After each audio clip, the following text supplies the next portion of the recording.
সত্যি এমন লিডার পাওয়া আসলে ভাগ্যের ব্যাপার। দেখেন নিজে গিয়ে তারপরে জমি বা যেখানে ধান চাষ করা হয় সেখানে গিয়ে কৃষি ফসল দেওয়া হয়, সেখানে নিজে পানিতে নেমে গিয়ে তারপরে অবস্থান করে দেখতেছে যে এখানে কি চাষ করলে ভালো হবে, কি চাষ করলে ভালো হবে না, সেই বিষয়গুলো দেখতেছে। আসলে এরকম লিডার পাওয়া খুবই ভাগ্যের ব্যাপার।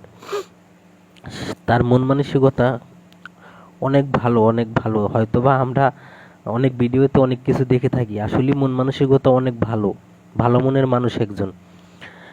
দেখতে পারতেছেন সে প্রায় মাজা মাজা পর্যন্ত পানি, এইখানে গিয়ে নিজে নেমে তারপরে পরিদর্শন করতে আসে যে এখানে কি চাষ করলে ভালো হবে, কত এরিয়াটা নিয়ে চাষ করবে।